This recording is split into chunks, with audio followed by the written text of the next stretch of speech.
다음은 바울의 낙심과 하늘의 위로라는 예배 메시지를 김영국 목사님 나오셔서 말씀해 주시겠습니다.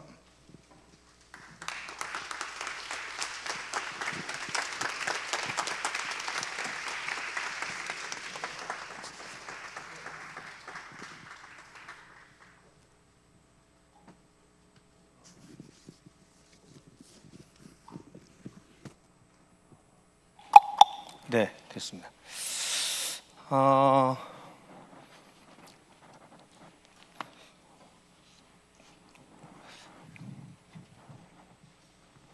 목사님 간증 들으니까 더 좋은데요. 네. 박수 한번 다시 주실래요? 그죠? 네. 네.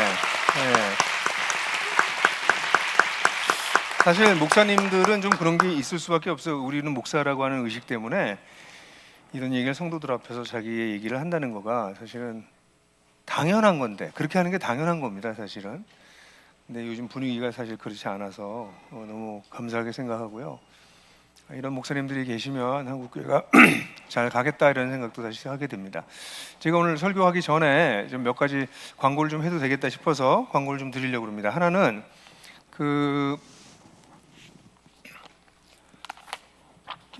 제가 이 하나복 지난번 끝나고 난 다음에 가보니까 갈 때 여러분들한테 이제 하나복에 대해서 기도 같이 했으면 좋겠다. 한국교회 위해서 좀 같이 기도했으면 좋겠다. 그래서 여러분들 후원하실 수 있도록 좀 얘기했는데, 후원금은 사실 그렇게 크진 않습니다. 근데 후원금이 중요한 게 아니라 저희 중보기도팀이 지금 약 180명쯤 돼요. 그래서 제가 매주 기도 제목을 올립니다. 월요일마다. 그래서 한국교회와 우리 사회와 한국교회와 또 하나복 운동을 위한 기도 제목을 계속 올리고 있어요. 저는 올해 말까지 500명이 되는 게 목표였는데 아직 200명이 안 넘었습니다. 근데 같이 기도하는 게 정말 필요합니다. 그래서 뭐를 위해서 기도하셔야 될지 좀 모르실 수도 있죠. 우리 한국 사회를 위해서, 전 세계를 위해서, 또 한국 교회를 위해서. 그래서 아마 제가 좀 고민하면서 기도 제목을 올리고 있어서 하나복 홈페이지에 가보시면 지금까지 올라왔던 기도 제목도 있어요. 다 있습니다. 그래서 이렇게 보시고 이런 기도를 우리가 해야 되는구나. 그래서 매주마다 월요일마다 기도 제목 가는 걸 받으시길 원하시는 분들은 기도로 동참하는 게 무엇보다 중요합니다. 오늘도 기도 얘기가 나오긴 하겠지만, 그래서 관심 있으신 분들은 하나복 홈페이지에 가시거나 여기 뒤에 신청하는 게 있습니다. 그걸 통해서 여러분들 신청해 주시면 좋겠다고 생각하고, 또 이제 저희가 풍성한 삶의 기초는 제가 2007년도 5, 6년도 정도에 거의 다 마무리가 됐어요.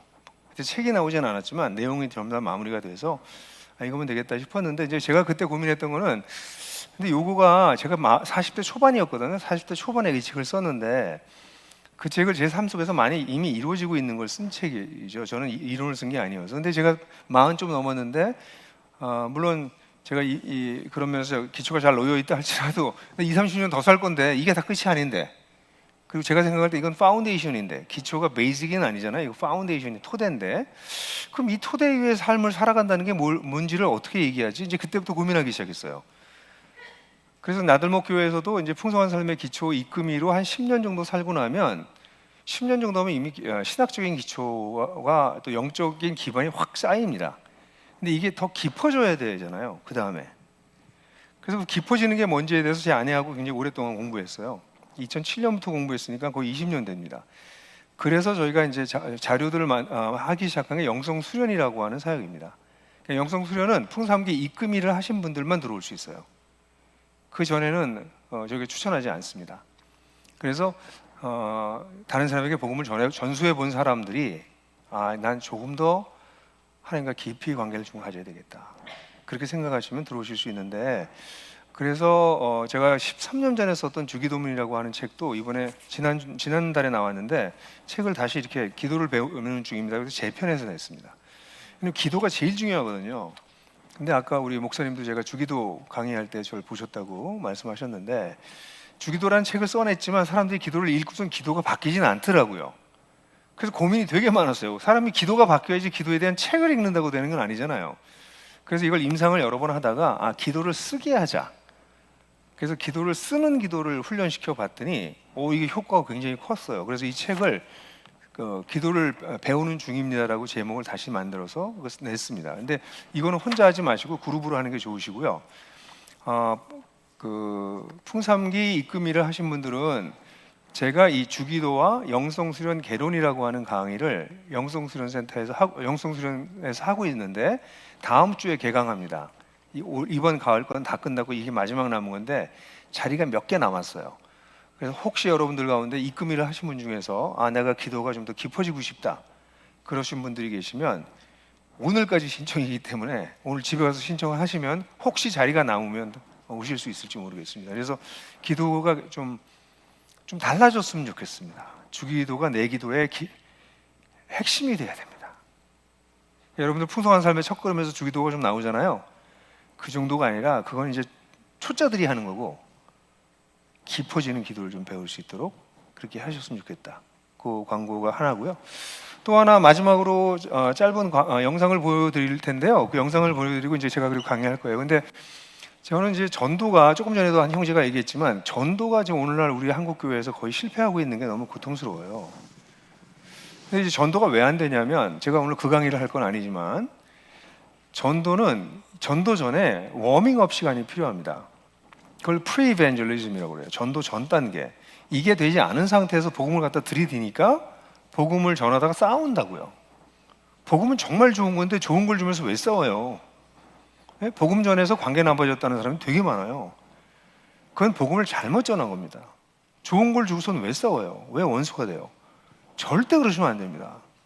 그냥 앞부분이 잘 못하기 때문에 그다음에 복음을 전하는 것도 너무 일방적으로 상대방 생각도 안 하고 일방적으로 그냥 선포하는 스타일인데 근데 그런 방식은 이제는 안 먹힙니다. 그거는 프리 모던적 상황에서 전 근대적 상황에서 권위가 인정되던 시대에 쓸 수 있는 방법이지 지금은 안 돼요. 그래서 이게 어떻게 도울까 그러다가 제가 히스테이블이라고 지난번에 여러분들 그의 식탁 설교했었잖아요.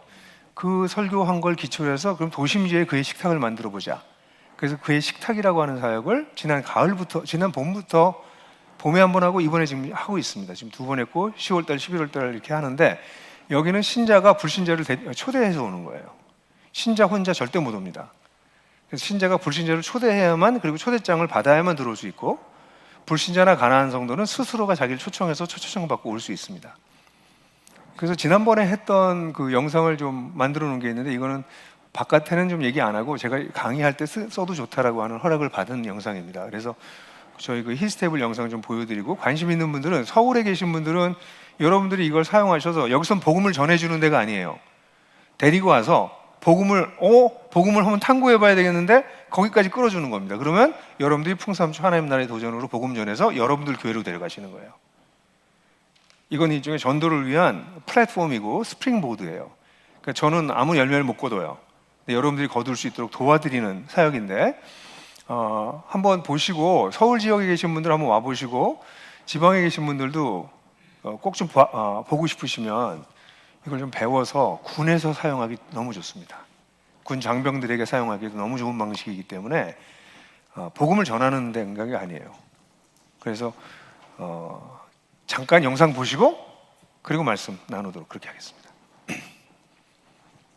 저희 부부의 인생의 터닝 포인트가 히스테이블이었다. 이거는 맞는 것 같아요.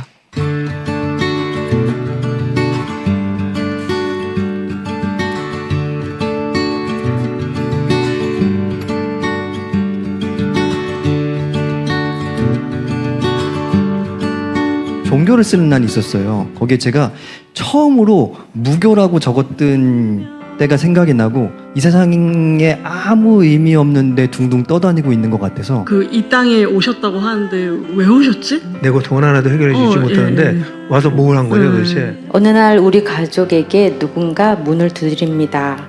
우리 가족은 문을 열었습니다. 그분은 눈으로 볼 수 없는 사랑이 가득 담긴 선물을 우리가 문을 열자마자 나의 마음속 깊은 곳에 심어 놓았습니다.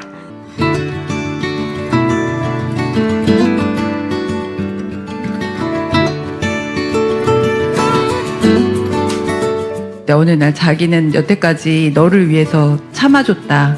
더 이상 나에게 교회 같이 가자고 하지 말라. 근데 집에도 안 들어오고 이제 가출을 해서 나 이제 정말 그만 살아야 될 것 같다. 그렇게 좀 갈등이 있었는데 연락이 왔어요. 근데 사실 저는 좀 되게 여러 가지 갈등이 있었고 내가 뭔가 해야 되는 건 아닌가, 그래 이번 기회에 그냥 같이 가는 게 좋겠다 해갖고 사실 그래서 우연하게 오게 된 거죠. 저를 좀 내려놓는다고 해야 되나요? 그러니까 창피했었거든요. 누군가한테 기댄다는 게. 난 나를 세울 거야 이랬는데 그게 좀 부질없다라는 거, 이런 생각이 들면서 누군가한테 그러니까 나를 좀 맡기면 편안할 수 있을 것 같고, 그러면서 이제 공부하게 된 것 같습니다. 그 인내를 잘 견디고 어떤 열매를 맺을지 너무 기대된다고 기도하고 있거든요.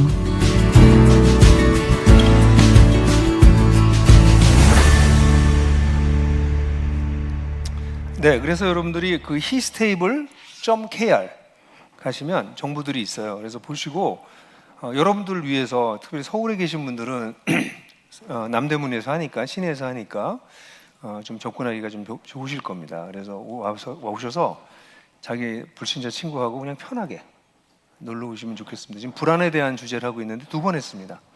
보통 30-40명 정도 모입니다. 너무 많이 모이지 않길 바라고요. 도시락도 열심히 정말 맛있게 준비해서 환대하고, 그래서 여러분들 와서 보시고 이걸 좀, 그래서 이미 3군데에서 히스테이블을 이미 시작했습니다. 이렇게 저희처럼 길게 하진 않지만 1-2번 정도 해서 지역교회에서 3군데서 벌써 히스테이블을 했다는 보고를 제가 들었는데, 어떤 방식을 통해서든 우리가 만나게 된 주님을 사람들에게 알려줘야 되지 않을까요? 그래서 여기 오시는 분들이 다 그래요. 기독교가 이런 거였어요? 제가 생각했던 기독교랑 달라요. 혹시 이단 아니에요? 이렇게 그렇게 물어볼 정도로. 네, 그래서 참 감사하게 생각하고 있습니다. 여러분들도 잘 사용하시고, 또 여러분들 교회에서도 이런 일들이 사역에 창의적으로 만들어졌으면 좋겠다라는 생각이 듭니다. 관련된 숏이나 또 관련된 동영상들이 그 홈페이지에 있으니까 전도에 관심이 있으신 분들은 보시기 바랍니다. 다시 말해서 모두 보시라는 얘기죠. 전도에 관심 있는 분들은 여러분들이니까. 잠깐 기도하겠습니다. 하나님, 오늘 또 말씀을 전할 생각하니까 가슴도 뛰기도 하고 부담도 있습니다. 주님께서 이 말씀을 잘 전할 수 있도록, 또 우리 성도들이 잘 들을 수 있도록, 동역자들이 잘 듣고 자기 것으로 만들어갈 수 있도록 성령께서 역사해 주시옵소서. 예수 그리스도의 이름으로 기도했습니다. 아멘. 오늘 설교는 조금 부담이 될 수밖에 없습니다. 왜냐하면 사도 바울이 사도행전에 나타나서부터 마지막 끝날 때까지 사도 바울 삶을 전체를 다 훑을 거예요. 그러니까 이게 양이 적지 않고요. 그래서 제가 고민하다가 지도를 좀 보여드릴까 말까 그랬는데 지도를 보여드리기로 결정을 했어요. 제가 이야기하면서 그냥 제 사역비서인 김진경 목사님이 적절하게 지도를 그냥 1차, 2차, 3차 전도여행 이야기를 그냥 보여드리면 제가 필요하면 지도도 사용하고 아니면 그냥 지나가고 하는 식으로 하겠습니다. 사실 이런 설교는 아무 데서나 하기가 좀 어려워요. 왜냐하면 이게 적어도 사도행전 반 이상을 훑는 얘기거든요. 거기다 내용도 그렇게 쉬운 내용이 아닙니다. 사람들은 생각하기엔 바울의 사역이, 바울에 대해서 정말 이렇게 들여다보질 않으면 바울이 얼마나 어렵게 사역을 했는지에 대해서 잘 모를 수 있습니다. 그래서 저는 여러분들하고 같이 그 얘기를 하려고 하는데요. 많은 사람들이 생각하길 때 우리가 헌신하잖아요. 그러면 우리 인생이 좀 편해질 거라고 생각해요. 좀 하나님이 길을 열어줄 거다. 그리고 하나님을 의지하는 자들은 형통케 될 거다. 이런 이제 구약의 말씀들을 생각해서 잘 될 거라고 생각을 합니다. 근데 그 형통케 된다거나 하나님께서 복 주신다는 것이 죄송하게도 우리 관점이 아닙니다. 많은 경우가. 성경에서 얘기하는 복이 우리가 생각하는 물질주의적이거나 이 현세적인 복이 사실 아닙니다. 하나님이 복을 엄청나게 주시는데 우리가 기대했던 거랑은 다른 종류의 복을 주시거든요. 그래서 사실 헌신을 하게 되면 힘들어요. 헌신을 했기 때문에 인생이. 그래서 크리스천들은 이 헌신을 하고 그 다음에 그렇기 때문에 더더욱 사실 아무것도 안 하면 낙심할 것도 별로 없어요. 근데 열심히 뭘 하려고 하면 잘 안 되면 그럼 낙담이 많이 되는 거예요. 낙심이. 여러분들도 아마 그런 지금 현재 좀 낙담하고 있는 분들도 있을 거예요. 왜냐면 여기 분위기가 전부 다 지금 막 약간 셀레브레이션 하는 분위기니까 나는 힘들다 그러면 뭔가 이게 아유 왜 당신은 안 돼? 뭐 이런 약간 분위기가 그럴 수 있잖아요. 근데 그러면 안 돼요. 여기 계시는 분들 중에 최소 4분의 1, 많으면 3분의 1 정도가 낙담은 아니어도 낙심 한 상태에 계신 분들이 많이 계실 거예요. 그러지 않을 리가 없어요. 왜냐면 여러분 얼굴 표정 보면 별로 밝지 않은 분들이 꽤 돼요. 지금 이런 얘기하면 갑자기 또 얼굴 표정을 환하게 만드는데 그러실 필요가 없다고. 그 사실 인생은 그렇게 쉬운 것도 아니고 거기다가 주님을 위해서 산다는 것도 그래요. 그렇다면 도대체 바울이 경험했던 낙담과 낙심은 어떤 것들이 있었을까? 처음부터 쭉 여러분들 한번 훑으면서 빠른 속도로 좀 가보려고 그래요. 그래서 저도 이거 처음 하는 설교여서 아침에 한 것도 좀 그랬지만 이게 시간이 잘 갈지는 모르겠지만 한번 우리가 시도해 보려고 그래요. 첫 번째, 그래서 제가 이걸 한 5개 정도로 사도행전을 지금 쪼개가지고 이야기하려고 하는데, 첫 번째 우리가 볼 부분은 바울의 회심과 안디옥 교회에서의 초기 사역까지를 다루는 게 사도행전 9장부터 11장 정도까지의 내용인데요. 여러분이 아시는 것처럼 사도 바울은 사울이라는 이름으로 여러분들 8장 1절에 처음 등장합니다. 그때 언제 등장했죠?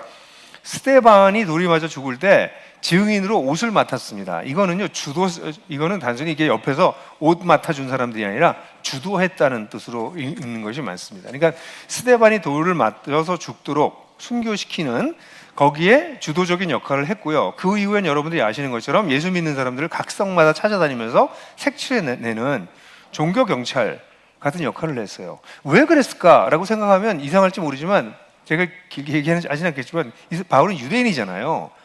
근데 십자가에서 죽은 사람을 숭배하는 이 사교는 이건 없애야 되는 거예요. 이런 미신은. 거기다가 나무에 달려 죽은 거는 레위기에 따르면 이건 저주받은 사람이거든요.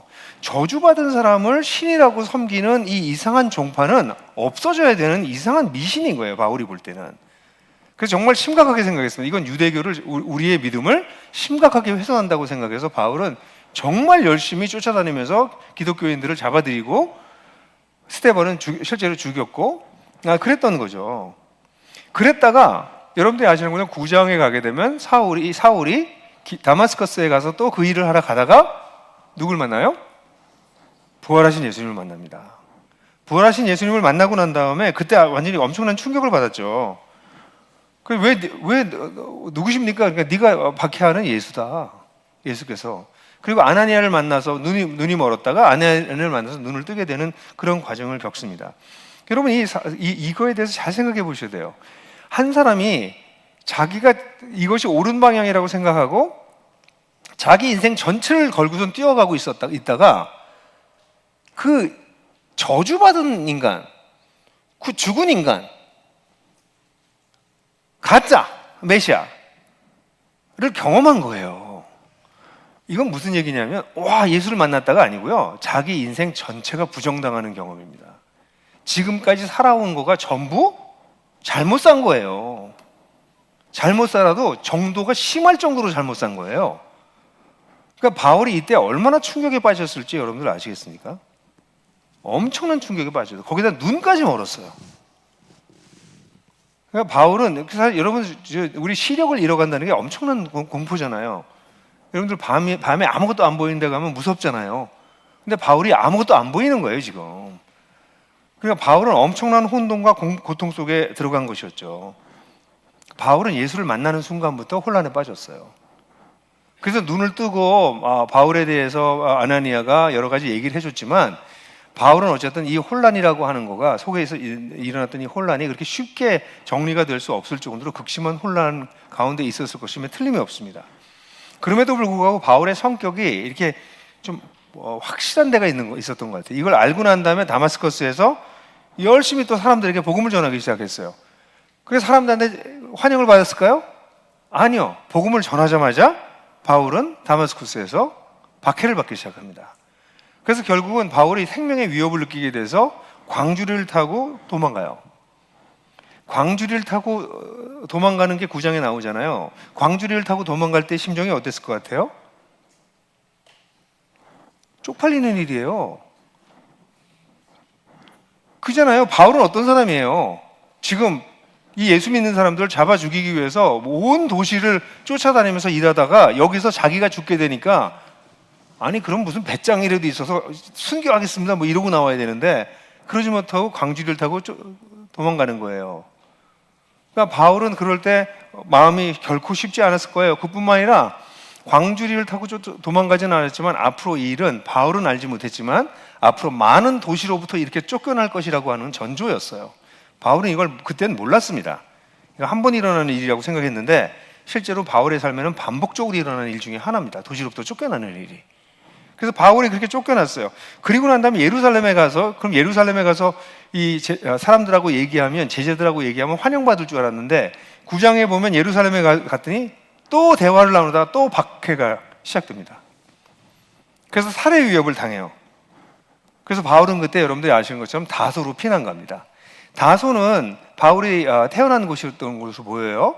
그래서 그곳에 가서 피신하고 그때 한 3년 정도를 그 근처에, 다소는 저기 있습니다. 저기 안디옥 옆에 다소 저쪽으로, 그러니까 저기 안디옥에서 다머스커스가 그 밑에 길이에요. 글로 가다가 결국은 다메섹이 저기 있죠. 거기서 안디옥으로 갔다가 막 손가락으로 움직여주네. 저기 다소. 다소에 가서 바울이 침공하게 돼요. 근데 이제 이때 아라비아에 갔다는 얘기가 성경에 나오는데 아라비아가 어디냐에 대해서 사람들이 얘기가 많아요. 근데 그래서 아라비아 사막이다 어쩌다 얘기를 하지만 최근에 학자 중에 한 사람인 앤티 라이트는 아마도 시내산일 것이다 이렇게 얘기합니다. 그 당시에 많은 사람들이 시내산, 모세가 율법을 받았던 시내산이 많은 사람들이 기도하러 가는 곳이었고 삶의 혼란에 빠졌을 때 찾는 산이었기 때문에 아마도 바울도 시내산에 가서 굉장히 꽤 긴 시간을 보냈을 것이다. 그래서 이 시간 동안은 바울은 환영받지 못했어요. 분명히 환상을 통해서 크게 쓸 것 같은, 너를 크게 쓸 거라 이런 얘기를 들었지만 굉장히 오랜 기간 사용되지 않고 박해받고 쫓겨다니고 인정받지 못하고 그런 기간을 앞부분에 상당 부분을 보내요. 어떻을 것 같아요? 열렬분자로 살다가 어느 날부터 그 반대 방향에 서게 되고 반대 방향에 섰는데 아무도 날 인정해 주지 않아. 아무도 날 초대하지 않아. 난 할 일도 없어. 혼란에 빠졌어요. 뭔가 있는 것 같긴 한데 그게 바울의 출발점입니다. 얼마나 많은 크리스찬들이 사실 이렇게 하나님의 이끄심을 받는지 몰라요. 내가 잘못 살았구나. 하나님 없이 잘못 살았구나. 신앙생활 오래 했지만 아니 내가 반쪽짜리 복음을 가지고 살았네. 하나님 나라도 몰랐네. 여러분들 가운데도 일부 반발심이 생기기까지 하지 않으셨어요? 아니 김영국 목사가 자기만 아는 거야? 무슨 십자가의 복음이 맞지? 무슨 하나님 나라 복음이야? 처음에 이런 반발을 하다가도 성경을 읽어보면 맞네. 성경에서 하나님 나라를 분명하게 얘기하고 있네. 그걸 알게 됐을 때 배신감 내지는 화도 나지 않으셨나요? 혼란에 빠지지 않으셨나요? 빠졌을걸요. 그래서 어떤 분들은 막 저를 공격하기도 하세요. 근데 괜찮아요. 모든 사람은 자기가 믿고 있었던 세계관이 무너질 때 그때 혼란에 빠집니다. 물론 그때가 그 사람이 성장할 수 있는 아주 소중한 기회이기도 해요. 바울은 왕창 무너져 버렸어요. 그리고 굉장히 긴 시간 동안 홀로 버텨야 됐어요. 이 기간 동안 무슨 일이 벌어졌을까 상상하는 것은 신학자나 문학가들의 재미있는 주제이긴 하지만 우리는 그때 무슨 일이 일어났는지는 정확하게 알 수는 없습니다.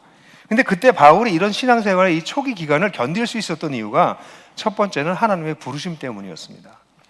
그게 무슨 말인지 잘 몰랐지만 9장 4절에 보게 되면 땅에 엎드려서 들으며 소리가 있어 이르시되 사울아 사울아 내가 어찌하여 나를 박해하느냐 대답하되 주여 누구시니까 이르시되 나는 내가 박해하는 예수라. 사실 이 구절을 통해서 바울의 신학이 형성됐다라고 하는 주장을 한 분이 우리 김세윤 교수예요. 세윤 킴, The Origin of Paul's Gospel, 사도 바울의 복음의 기원이라는 책으로 세계에 한국의 신약학자도 있다라고 아주 가장 먼저 세계 신약계에 한국 사람으로 이름을 올린 분이 김세윤 교수예요. 그분의 논문의 중요한 내용이 여기입니다. 이 다마스커스에서 경험이 사도 바울의 교회론, 구원론 이런 모든 것들을 결정했다, 한데 영향을 끼쳤다라는 게 이제 그 내용인데요. 이런 얘기, 그러니까 바울이 이때 회심한 거죠.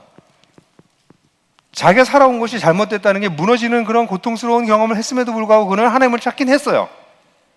우리도 마찬가지죠. 그래 어떤 분들은 그런 얘기를 해요. 아니 근데 목사님, 저도 좀 바울과 같이 이렇게 좀 딱 주님이 나타나셔서 잠깐 장님이 되더라도 딱 회심이 좀 강렬한 회심, 어차피 눈 뜰 거니까 확실하게 이렇게 좀 회심할 수 있는 경험을 주시고 그러면 얼마나 좋습니까? 그럼 저도 주님을 좀 잘 따를 수 있을 것 같아. 이런 소리를 하는 사람이 있으면 제가 그래?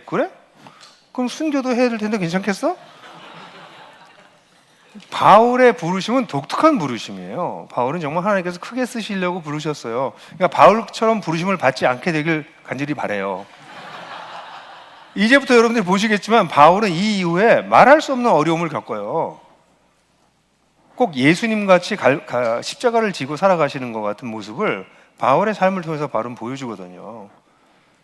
그래서 여러분들 가운데 우리들 회심이 바울과 같이 이렇게 드라마틱한 회심을 하지 않은 분들이 많지만 대부분 다 그렇잖아요. 근데 확실한 게 있죠. 하나님 없이 살았던 것이 허망한 일이었구나.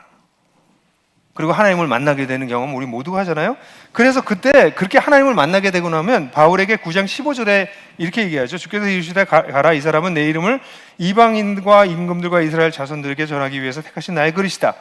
그가 내 이름을 위해서 얼마나 고난을 받아야 할 것을 내가 그에게 보리라. 여기도 고난 얘기가 나오죠. 근데 회심을 하게 되면 그 다음에 하나님께서 우리에게 마음을 주시는 게 어떤 걸까요? 아, 내가 쓰임새가 있을지도 몰라. 하나님의 거대한 역사 속에 하나님이 나를 쓰시려고 하시는 것 같아. 그게 뭔지는 모르지만 그게 크리스찬들이 가지게 되는 엄청난 축복입니다. 회심한 사람들의 특징입니다. 예수를 믿고 회심하게 되면 사람들이 꿈을 꾸기 시작해요. 아, 나는 그냥 세상에서 승진하고 좀 살만한 집에서 애들이랑 오손도손 사는 게 내 삶의 목적인 줄 알았는데 아니 그 이상의 딴 게 있을지도 몰라. 하나님이 나를 쓰실지도 몰라. 그게 바울과 같이 바울은 또 바울이 이렇게 지금 위대하지 그때는 바울이 그렇게 유명하지도 않았고요. 죽을 때까지 바울이 그렇게 유명한 사람이었는지도 몰랐을 가능성이 많아요. 바울이 썼던 편지가 신약 성경이 될 거라고 하는 생각을 하지 않았을 가능성이 굉장히 높습니다. 무명의 사도였어요, 사실은. 그러니까 우리들도 비슷한 거죠. 근데 이런 것 때문에 초기의 어려움과 혼란을 이깁니다. 주님을 만났다는 즐거움, 주님의 부르심을 받았다는 즐거움, 그리고 어쩌면 주님께서 나를 쓰실지도 모른다. 그래서 초기의 어려움을 이기는 거죠. 그뿐만 아니라 이렇게 하나님의 부르심이 그를 지켜줬지만 또 하나는 바나바라고 하는 사람이 바울을 예루살렘 공동체에도 소개하고 그 다음에 안디옥 교회가 세워지고 난 다음에 다소에 가서 다소에 칩거해져 있는 사실은 찌그러져 있는 바울을 데려와요. 그래서 안디옥에서 함께 사역을 합니다. 그래서 그 보면 11장 25절 보면 바나바가 사울을 찾으러 다소에 가서 만남에 안디옥에 데리고 와서 둘이 교회에 1년간 모여 큰 무리를 가르쳤고 제자들이 안디옥에서 비로소 그리스도인이라 일컬음을 받게 됐다. 거기 비로소 그리스도인이라 일컬음을 받았다 그렇게 됩니다. 그러니까 그때 이 안디옥에 있는 시민들이 이 초대교회의 성도들을 보고 안디옥에서 세워진 이 공동체를 보고 아니 이 사람들 왜 밤낮 모여가지고 그리스도 타령이야. 그리스도는 아시다시피 메시아라는 얘기잖아요. 그래서 이 사람들 이름을 뭐라고 지어주지? 크리스티아노스라고 지어주자. 근데 여러분들이 이제 이후에 바울의 설교의 내용을 자꾸 들으시겠지만 바울은 끊임없이 예수가 그리스도라고 하는 얘기를 계속해서 설명하고 있어요. 그 얘기는 뭐예요? 예수가 메시아라는 얘기죠. 그래서 크리스찬이라고 하는 크리스티아노스라고 하는 단어는 우리가 메시아주의자, 메시아 종족, 메시아 공동체의 일원 뭐 이런 뜻이라고 하는 것이라는 건 제가 아마 두 번째 왔을 때 작년 가을에 제가 아마 설교할 때 주된 설교였던 걸로 기억해요. 그래서 이런 두 가지로 인해서 초기에 바울이 살아날 수 있어. 하나는 하나님의 부르심이요, 또 하나는 공동체에서 잡아주는 거예요. 굉장히 중요한 겁니다. 크리스찬들이 태어나고 크리스찬들이 새로운 삶을 시작할 때 하나님께서 부르셨다라고 하는 의식과 내가 혼자가 아니라 나를 붙잡아주는 형제 자매들이 있다라고 하는 것은 그 사람이 초기에 혼란을 이기고 새로운 세계관에 기초해서 새로운 삶을 살 수 있게 만들어주는 매우 중요한 부분입니다. 근데 이게 없으면 여기서 꺾여요. 여러분들 가운데서 예수를 믿고 은혜를 받았다가 몇 번 꺾인 경험을 하신 분들이 있을 텐데 그런 분들은 주님의 부르심을 받은 건 있었으나 사람들이 안 잡아줘서 그래요. 그런 공동체가 없었기 때문에 참으로 아쉬운 거죠. 그래서 이것이 초기에 일어났던 일이었어요. 자, 그러고 난 다음에 이제 사도 바울은 이제 드디어 안디옥 교회에서의 사역을 마무리하고 하나님의 특별한 부르심을 따라서 이제 선교 여행을 갑니다. 저는 선교 여행을 선교라고 하는 단어가 너무나 좋은 단어이긴 한데 약간 오해하는 경우가 있어요. 그래서 저는 교회 세우기 운동이라고 이렇게 부르긴 하는데 그래서 교회 세우기 운동 그러니까 가서 또 건물 지어주는 거라고 생각해서 더 정확하게 얘기하면 공동체 세우기 운동입니다. 저는 그렇게 그 선교 운동을 그냥 공동체 세우기 운동이라고 하는 게 제일 좋다고 생각하는데 여기서는 교회 세우기 여행이라고 그냥 이렇게 썼어요. 그래서 바울이 처음에 여러분들 아시는 것처럼 안디옥에서 수리아 안디옥에서 구브레를 통해 가지고 비시디안 안디옥에 올라가요. 그래서 그게 1차 전도 여행이 거기에 올라가죠. 그래서 비시디안 안디옥에서 복음을 전하는데 그때 처음으로 이방인들이 이걸 받아들입니다. 이게 1차 전도 여행이죠. 지도가 나올지도 몰라요. 깜짝이야. 그래서 이 구브로를 통해 가지고 저 밑에 가서 비시디안 안디옥에 가서 저기가 저 비시디안 안디옥이에요. 거기 가서 복음을 전했는데 근데 그 비시디안 안디옥에서 처음으로 이방인들이 이걸 받아들이기 시작합니다. 처음은 아닌데 그걸 크게 기록돼요. 그리고 그런데 여기서 나타나는 또 하나의 현상이 뭐냐면 유대인의 박해가 여기서 강하게 일어납니다. 유대인의 반대가. 이거는 선교지에서 일어난 첫 기록인데요. 이제로부터 바울은 유대인으로부터 끊임없는 박해를 받기 시작합니다. 그게 여기서 시작됐어요. 그리고 난 다음에 여러분들이 아시는 것처럼 이고니온으로 가요. 이고니온으로 갔더니 유대인과 이방인이 둘이 갈라져 가지고 막 싸웁니다. 그래서 이 공권력을 동원을 해서 오히려 바울을 살해하려고 하는 시도까지 해요. 그래서 바울은 이고니온에서 루스드라로 갑니다. 그래서 루스드라에 가서 복음을 전했는데 거기서는 또 엄청나게 바울을 환영해요. 꼭 예수님이 예루살렘 성에 들어갈 때 환영받은 것처럼 막 그 제우스다 허메다 이런 식으로 거의 우상 숭배하듯이 환영을 받습니다. 그런데 이고니온에서 온 유대인들에 의해 가지고 거기서 돌에 맞습니다. 린치를 당해요. 그가 스데반을 린치했던 거랑 같은 방식으로 린치를 당합니다. 바울이 그때 돌을 맞을 때 어땠을까 그런 생각이 들긴 해요. 네? 내가 돌에서 스데반 죽였는데 나도 당하는구나. 그럼 돌에 맞아서 사람이 기절을 하고 넘어진다는 게 어떤 건지 상상할 수 있어요? 형태가 제대로 남아 있었겠어요? 돌에 맞아서 깨지고 터지고 그래서 다 죽었는 줄 알고 거적대기에 싸가지고 성 밖에 버린 거죠. 그게 바울이 지금 처음 경험한 박해였어요. 이게 처음으로 박해한 것이 받은 겁니다. 그래서 바울이 그때 여기 루스드라에서 더베로 가요. 이제 더베는 큰 도시가 아닙니다. 잘 알려진 작은 동네예요. 근데 더베로 간 것은 바울이 도망간 겁니다.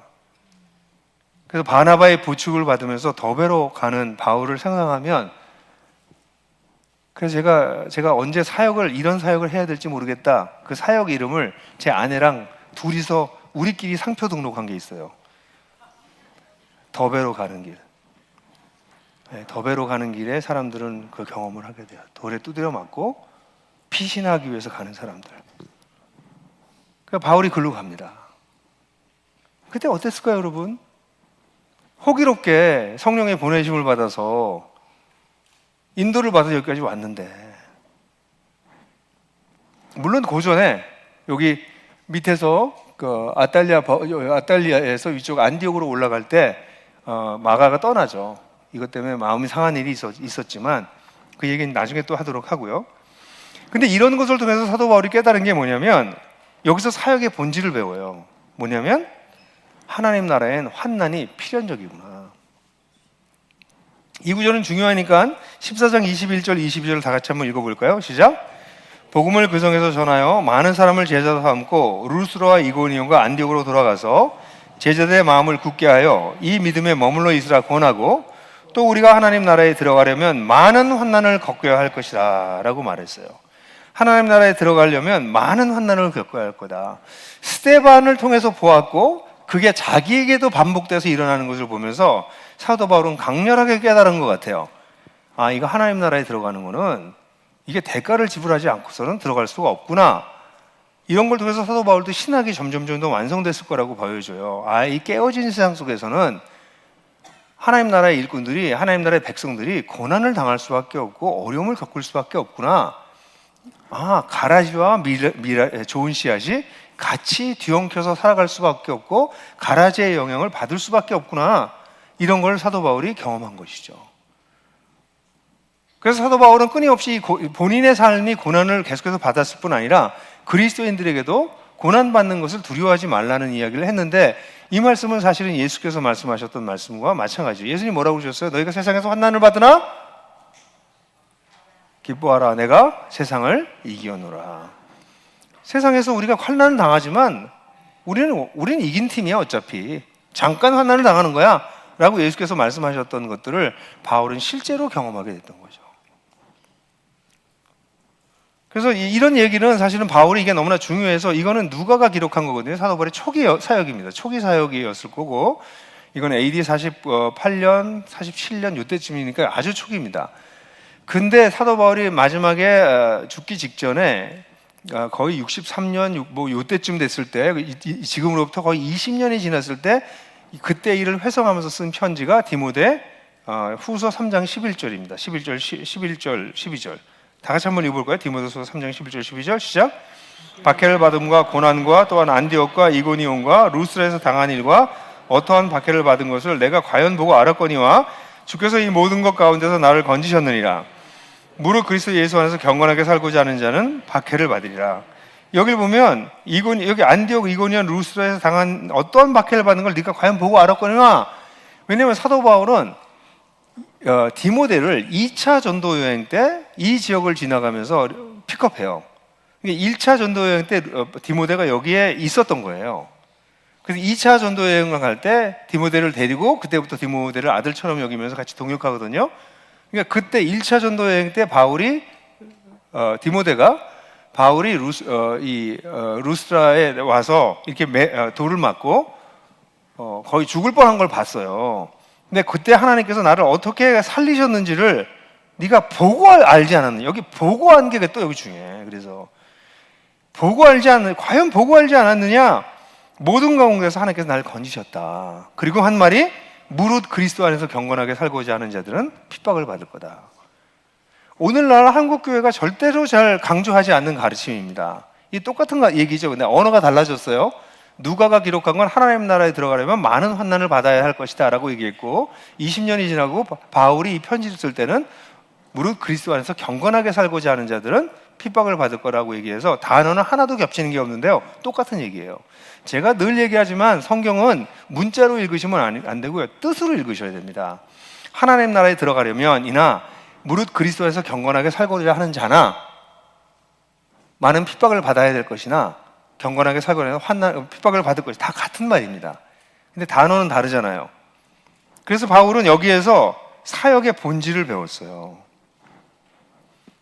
여러분 힘드시지 않으세요? 사역하면서? 성도로서 사역하면서 힘드시지 않으세요? 힘들죠? 그죠? 너무 힘들어서 오늘 아침부터 일찍 나와가지고 지금 한 3분이 주무시고 계시거든요? 아니, 근데 이해가 가. 지금 오늘 새벽 4시에 일어나서 와가지고 또 점심은 오늘 너무 잘 하셨더라고요. 그죠? 점심 식사도 진짜 야채 익힘 정도가 너무 확실한 청경채와 그 다음에 여러분들 정말 육전은 고기가 이분하게 익었더라고요. 그죠? 그래서 이건 또 아는 사람들끼리만 아는 대화여서 왜 웃는지를 모르는 분들도 지금 많으세요. 예, 근데 어쨌든 그런 맛있는 음식을 먹으시고 지금 이런 얘기를 하니까 좀 졸리신 분이 그냥 주무시게 할까 그러다가 그분 깨워서 듣는 게 좋을 것 같아서 제가 잠깐 얘기했어요. 이것도 어떤 면에서는 이상한 짓이죠. 연평도에서는 목요일 날 나왔다니 이게 무슨 광신자들이죠 진짜. 네? 왜 이러고 사냐는 거죠. 놀러 가기 위해서 이렇게 하기도 힘든데 여기 와서 이렇게 토요일 날 하루를 이렇게 하고 있고 여러분들은 전 또 왜 이러고 있어요? 우리 모두가 다 이상한 거예요. 약간씩. 예? 약간씩은 이상한 거예요. 그죠? 저는 이렇게 몸 상태가 안 좋으면 이렇게 일을 너무 많이 하거나 이제 한계를 넘어가서 보면 이 손가락 끝이 저려오기 시작해요. 예, 저려서 어디까지 올라가느냐가 이제 피로도예요.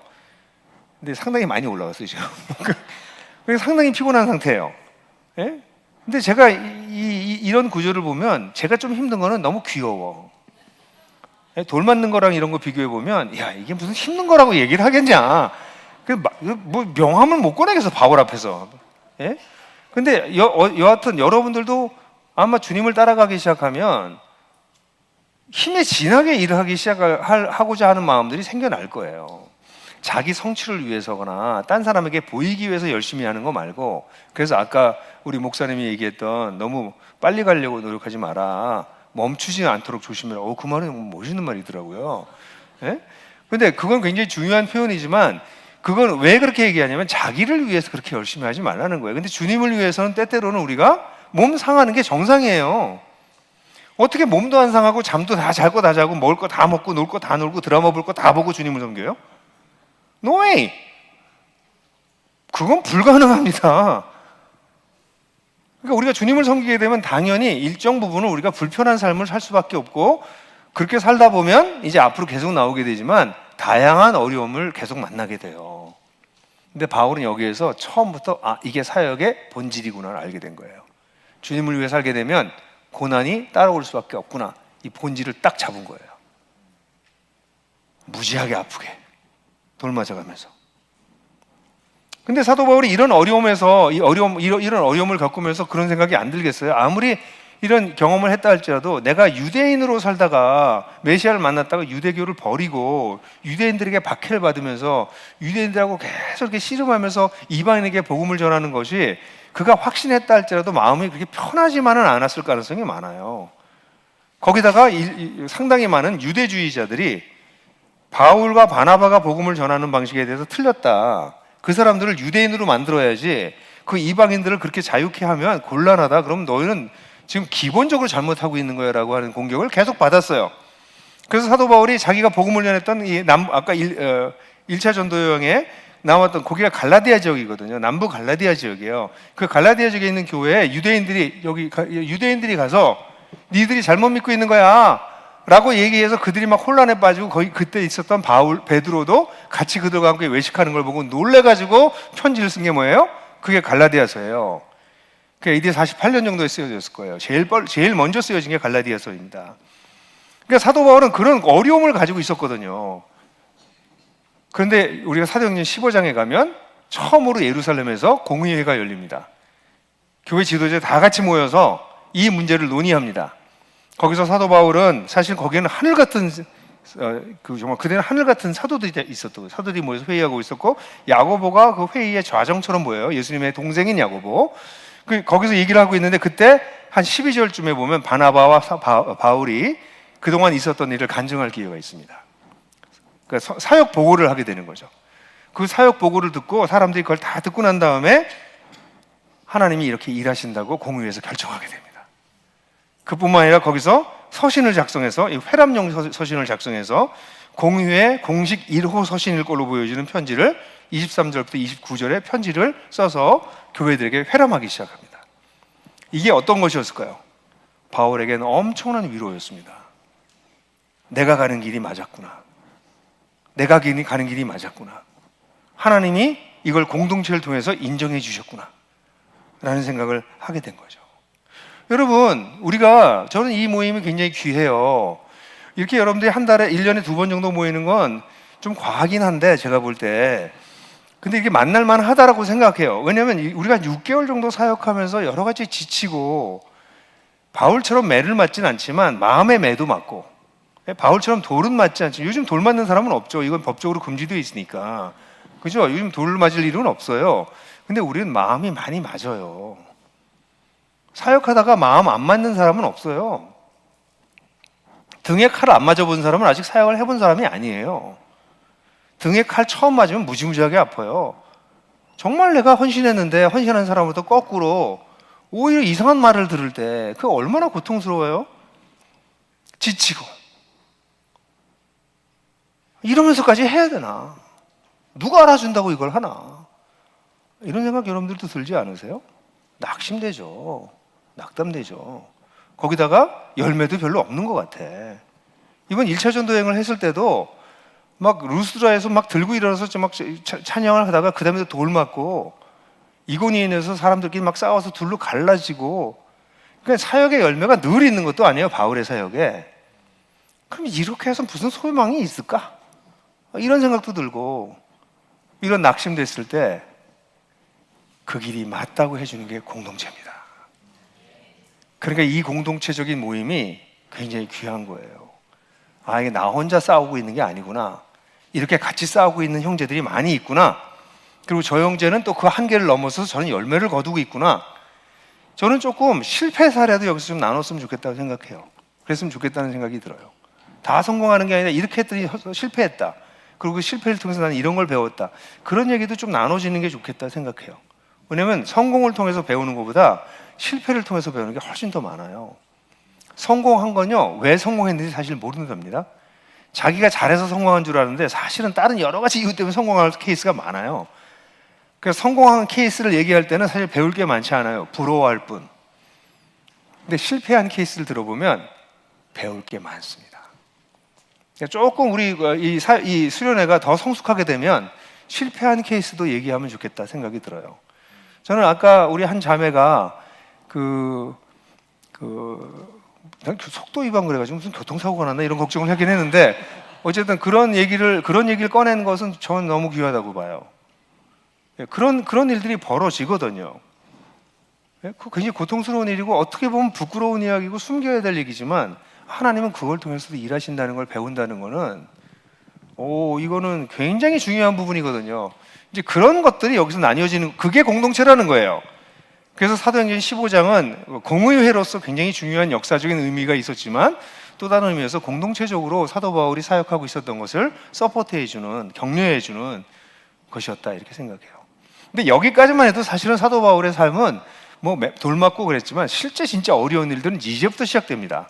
이제 바울은 2차 전도여행을 가게 되는데요. 2차 전도여행을 가려고 할 때 바울은 바나바랑 헤어지게 됩니다. 성경을 보면 바울과 심하게 싸웠다고 그래요. 그래서 바울과 싸워서 바나바는 여기 마가를 데리고 구브로로 갔고요. 바울은 육로를 통해서 1차 전도여행에 갔던 거리를 거꾸로 갑니다. 일단 생각해 보세요, 여러분. 바나바가 누굽니까? 자기 살려준 사람이잖아요. 그리고 나이로 볼 때도 자기보다 훨씬 많은 사람이에요.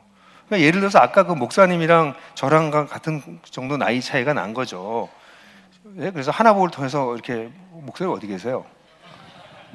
목사님 어디 계세요? 저기 계시죠? 예. 뭐 그런 관계라고 얘기해도 뭐 그렇게 크게 기분 나쁘지는 않으시잖아요. 근데 저 목사님 지금 나한테 대든 거야. 나한테 덤빈 거야 지금. 날 받은 거야. 그리고 당신 그렇게 하면 안 된다. 그래서 갈라서 버린 거예요. 맞았는지 틀렸는지 알 수 없는 이슈입니다. 누가 옳았는지 얘기하기 어려운 이슈예요. 마가가 중간에 분명히 잘못했기 때문에 이렇게 헌신되지 않은 사람을 데려가는 것은 사역에 어렵다고 얘기하는 바울의 얘기도 맞고요. 너도 옛날에 그렇게 했지만 하나님이 다 용납해 주셨잖아. 마가한테도 기회를 한 번 더 주자라고 얘기하는 바나바도 맞아요. 누가 맞았다고 딱 얘기할 수 없는데 저는 약간 바나바 쪽으로 가요, 마음이. 바울 진짜 네 가지가 없다. 어떻게 자기를 끄집어내서 살려준 선배를 저렇게 내팽개치냐. 예? 그뿐이 아니에요. 여기 모든 사역자는요, 모든 사역자와 범죄자는 똑같은 일을 해요. 현장으로 다시 돌아가 봐요. 왜냐면 씨앗을 뿌렸거든요. 그래서 씨앗이 났는지 봐야 됩니다. 사꾼들은 씨앗을 뿌리고 그냥 가요. 났는지 안 났는지 관심이 없어. 나는 씨 뿌리는 행위를 했다는 것에 만족하기 때문에. 그런 사람은 씨 뿌린데 다시 가지 않습니다. 근데 정말 사역자는 씨를 뿌렸기 때문에 이 싹이 났는지가 궁금해서 현장으로 다시 갑니다. 근데 바울이 어떻게 갔나 보세요.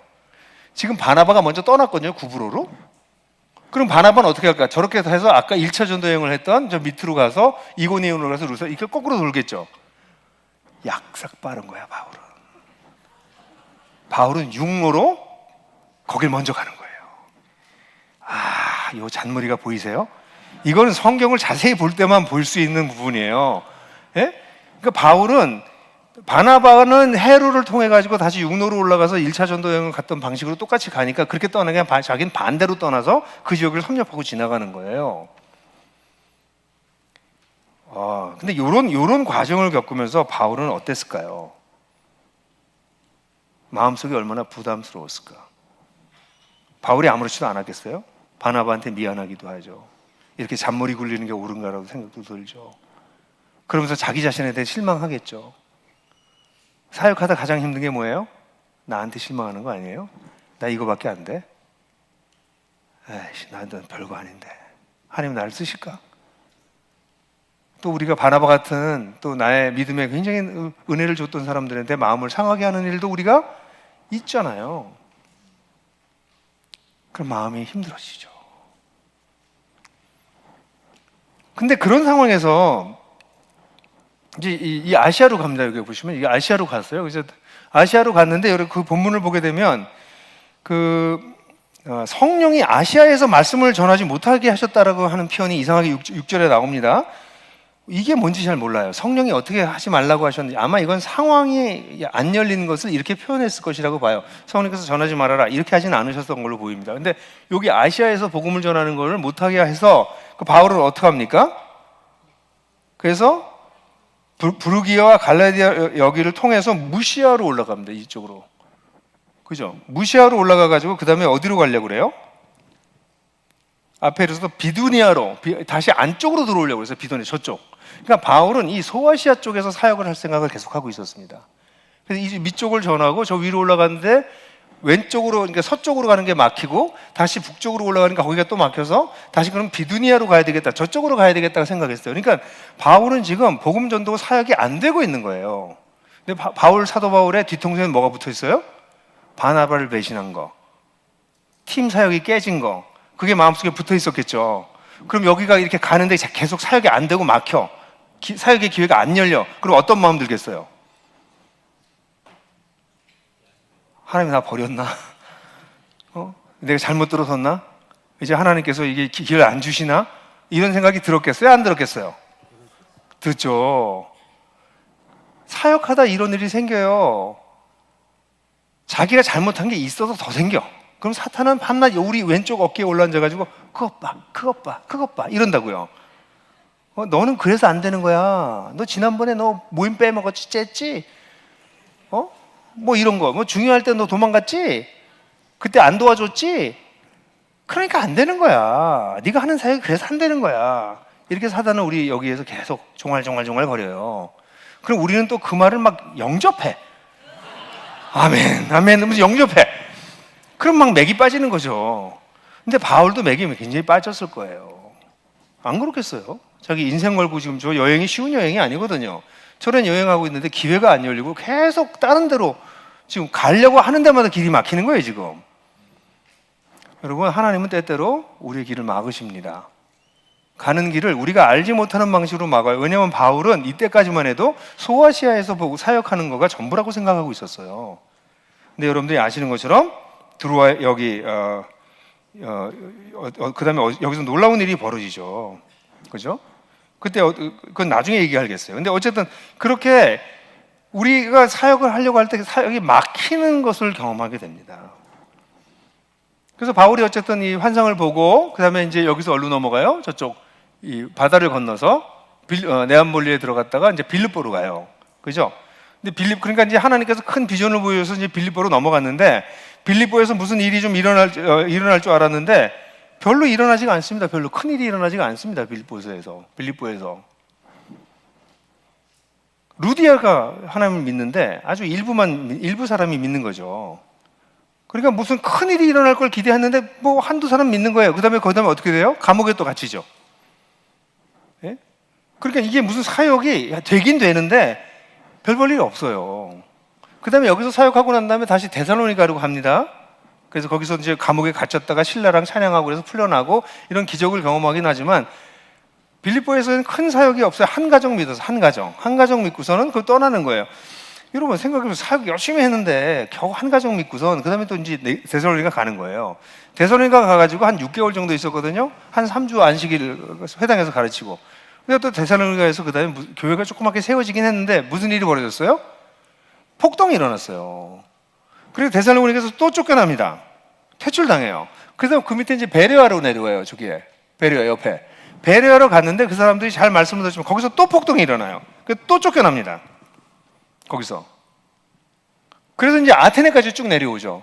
아테네에 와서 우상들이 너무 있는 걸 보고 격분하고 상심해서 그들에게 복음을 전해요. 아주 놀라운 변증적 복음을 했는데 결과는 일부의 사람이 믿고 대부분의 사람은 비웃었습니다. 비웃음을 당해요. 온갖 지식인들로부터 비웃음을 당합니다. 그러니까 지금 이 2차 선교여행, 2차 공동체 세우기 운동을 보게 되면 여기까지 사실 큰 열매가 없이 계속 바울은 그냥 가고 있는 거예요. 그럼 바울은 어떤 생각이 들었을까요? 이건 잘 가고 있는 건가? 이렇게 하는 게 맞나? 이렇게 해서 무슨 열매가 맺혀질까?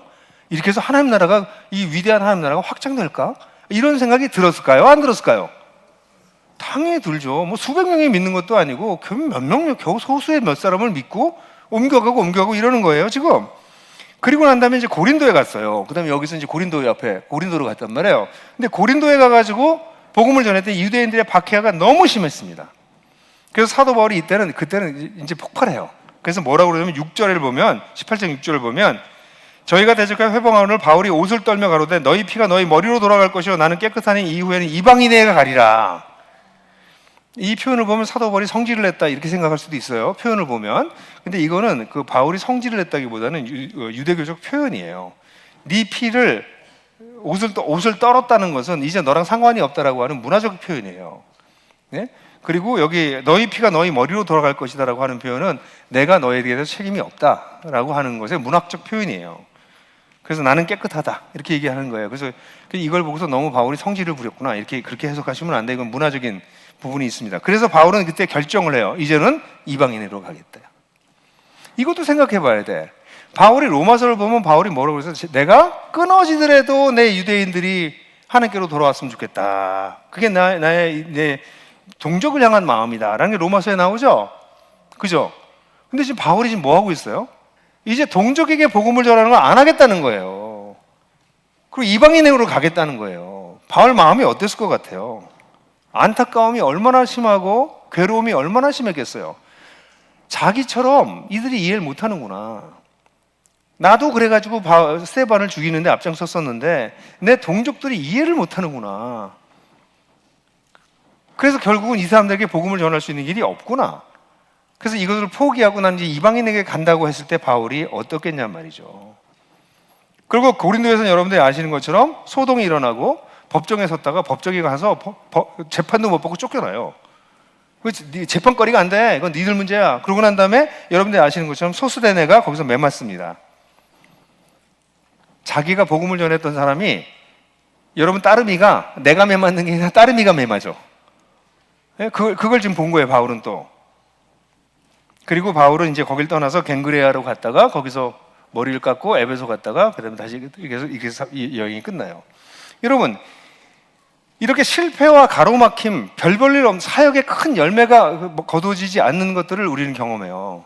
그러니까 여러분 생각하면 사도 바울은 어디 가면 막 엄청난 사역이 일어나고 막 부흥이 일어나고 수많은 사람이 막 돌아오고 그랬을 거라고 생각하는데 일부의 사람이 사도 바울의 말을 받아들이고 믿고 많은 사람은 비웃고 굉장히 많은 이들은 반대하고 박해하고 쫓아내고 이게 반복됐다는 사실을 여러분들 기억하셔야 돼요.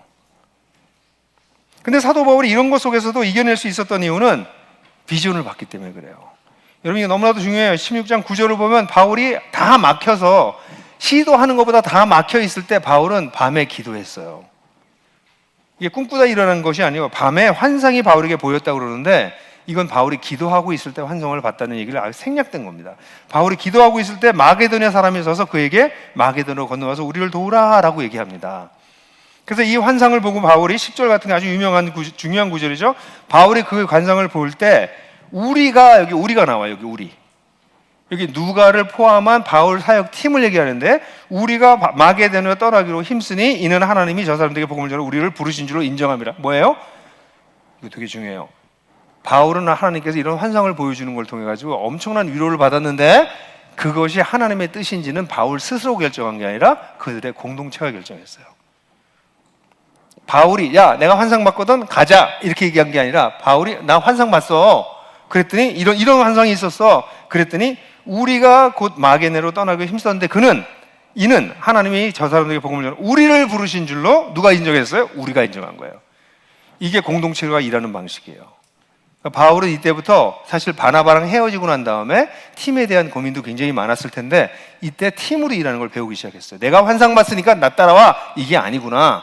내가 환상 본 것을 우리 팀이 같이 분별하고 인정하고 그다음에 어떻게 해요? 우리가 함께 힘써서 떠나기도 된 거예요. 이거 굉장히 중요한 사역에 굉장히 중요한 원리를 얘기하고 있어요.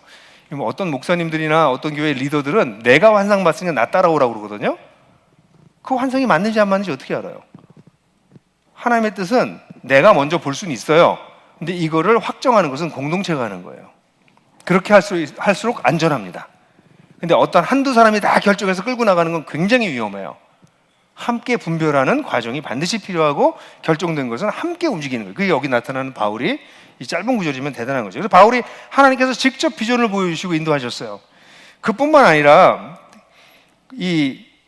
저는 이 구절 이제 굉장히 중요한 구절인데 18 고린도에서 나는 이제 이방 사람에게 가겠습니다.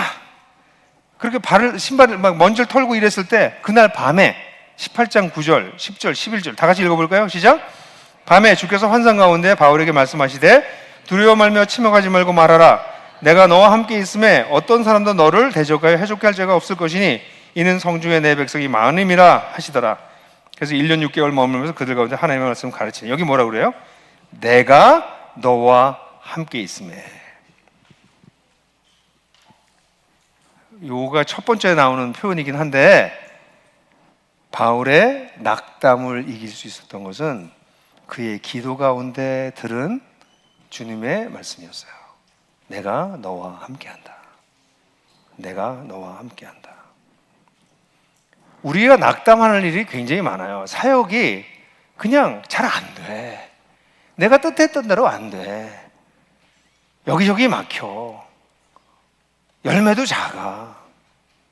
인정도 못 받아. 내 마음에도 안 차. 그래서 나는 실패하고 있는 게 아닐까?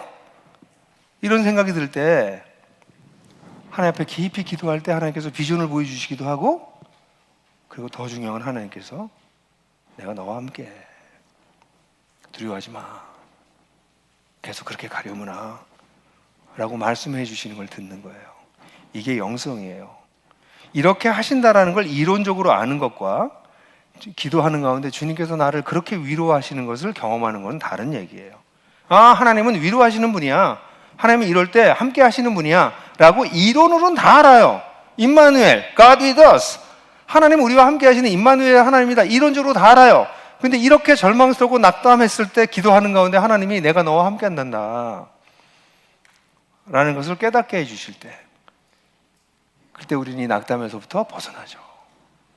그죠? 그래서 사도 바울은 그렇게 넘어갔어요. 저는 여러분들한테 우리가 어려울 때 우리를 이길 수 있는 게 두 가지인데, 하나는 비전이고요. 하나님이 보여주신 비전이에요. 이걸 해라. 그리고 또 하나는 하나님께서 주시는 위로입니다. 말할 수 없는 위로예요. 저도 뭐 이런저런 일로 낙심하는 일들이 뭐 여러분들한테 다 자세하게 얘기할 수는 없겠지만, 저도 낙심하는 일들이 꽤 된답니다. 낙심할 수 있는 일들이 꽤 많아요. 근데 저를 하나님께서 이 낙심에 제가 굴복하지 않는 이유는 하나님께서 저에게 계속 비전을 보여주시는 게 있어서 그래요. 저는 한국 교회를 보면서 너무 낙심하는 게 많아요. 어떻게 교회가 어떻게 가면 갈수록 이렇게 심해지냐. 이제는 얼굴을 들 수 없을 정도로 막 가는구나, 이제는. 뭐가 부끄러운지도 모르는구나, 이제는. 그런 정도로 막 가고 있거든요. 그래, 그것만 보고 있으면 낙담할 수밖에 없어요. 막 화도 나고. 근데 하나님은 저에게, 제가 기도하면 하나님이 하고 계시는 일들을 계속 보여주시고, 그 속에서 제가 감당해야 될 일들에 대해서 자꾸 말씀해 주시는 것 같아요. 오늘 이 모임도 그래요. 여기 와서 여러분들 이렇게 보면, 아, 내가 하고 있는 일이 무가치하지 않구나. 이걸 하나님이 쓰시는 부분이 있구나.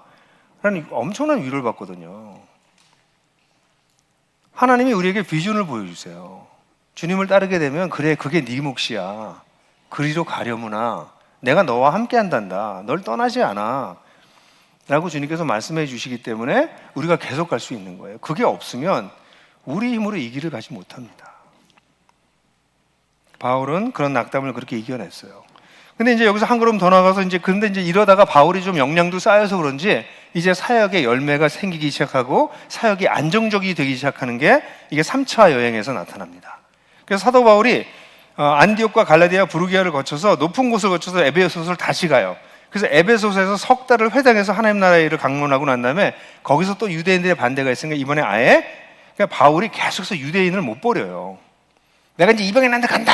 그래놓고 또 여기 가서 또 유대인 회당에서 또 가르쳐. 그러다 거기서 또 밀려나서 이제는 완전히 본격적으로 두란노 학당에 가서 2년 동안 가르칩니다. 저기 에베소에 가서. 그죠? 에베소에서 저기 초록색. 예, 거기서 2년 동안 가르쳐요. 그러니까 바울이 굉장히 이 여행을 보면 안디옥 교회에서도 한 1년 정도 가르치고 떠났는데 그 이후로 가장 장기간 한 곳에 머무르면서 사역을 하기 시작해요.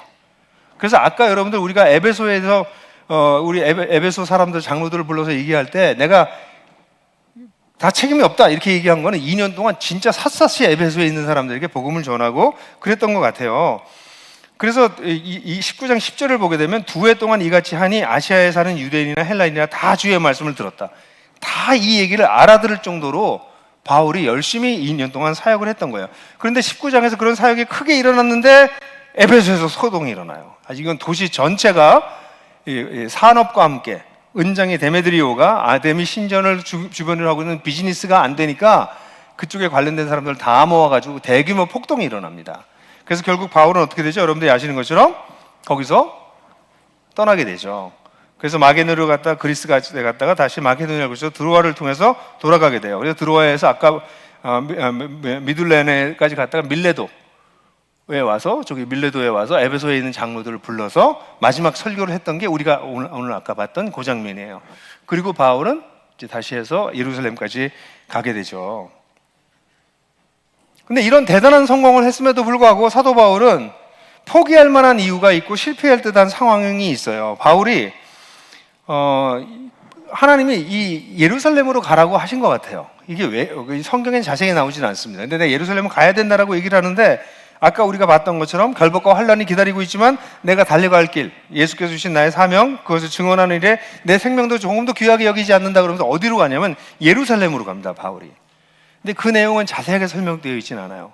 예루살렘에 가서 뭘 하려고 했는지는. 근데 예루살렘에 가서 아마도 하나님 나라의 복음을 이방인들 사회 속에서 일어나고 있는 하나님의 놀라운 일을 유대인들에게 전하고 싶었던 것 같긴 해요. 근데 이걸 가려고 했을 때 21장 4절에서는 두로에서 제자들이, 또 21장 12절에서는 아가보가 예언하기를 올라가지 마라. 올라가면 핍박이 있을 거다 라고 얘기를 해요. 그래서 여러분들이 아시는 것처럼 21장 13절을 보게 되면 사도 바울이 대답해서 어찌하여 울며 내 마음을 상하게 하느냐? 나는 주 예수의 이름을 위하여 결박당할 뿐 아니라 예루살렘에서 죽을 것을 각오하였느라. 일사각오의 마음으로 예루살렘에 올라갑니다. 근데 여러분들 예루살렘에 올라가서 어떤 일이 벌어져요? 실제로 거기서 또 두드려 맞아요. 폭력이 너무 심각해가지고 이 군인들이 들어가서 바울을 끄집어냅니다. 그래서 바울을 어떻게 데리고 나와요? 머리 위에 이렇게 이고 나와요. 이렇게 들고선. 놔두면 밑에서 계속 때리니까 이게 들고선 나왔다고. 그러니까 이게 상당히 심각한 상황이죠. 그래서 바울이 그리고 난 다음에 그때 히브리 말로 설교하기 시작해요. 그 22장에 보면 이 히브리인들에게 처음으로 설교하면서 하나님을 증언하려고 했는데 설교 중간에 끊깁니다. 집어쳐라! 그래서 중간에 끊겨요. 그래서 설교하다가 또 이게 중간에 끊겨. 그리고 난 다음에 이 회의에서 본인이 또 사두개인이랑 바리새인들 사이에 슬쩍 싸움을 붙여가지고 그들 사이에서 찢길까 염려해서 또 병영으로 데려갔어요. 그래서 지금 예루살렘에 가서 지금 하나님 나라의 복음과 이 놀라운 걸 좀 얘기를 해야 되는데 두드려 맞고 반쯤 죽을 뻔했다가 설교할 기회를 해서 설교하다가 중간에 저지당하고 다시 회의에서 바리새인들과 이들 모였는데 얘기했는데 둘이 막 싸움 붙어서 그 사이에 껴가지고 또 이러다가 병영으로 호송되고 이런 일을 겪고 있어요. 바울이 어떨 것 같아요? 다 올라가지 말라 그랬잖아요. 네? 올라가면 고난당할 거라고 그랬잖아. 근데 난 가야 돼. 그러고 간 거예요. 그럼 가야 되고 갔으면 무슨 양탄자가 부러질 줄 알았는데 카페트가 열릴 줄 알았는데 가시밭이 열려 있는 거예요. 사역도 제대로 안 되는 거죠. 설교도 제대로 못하고. 바울이 얼마나 낙심했을까요? 근데 그때 23장 11절에 보면 또 중요한 말씀이 나와요. 한번 같이 읽어볼까요? 그날 밤에 주께서 바울 곁에 서서 이르시되 담대하라. 내가 예루살렘에 나를 증언한 것 같이 로마에서도 증언하여야 하리라. 와, 바울이 내가 도대체 뭐 하고 있는 짓이냐.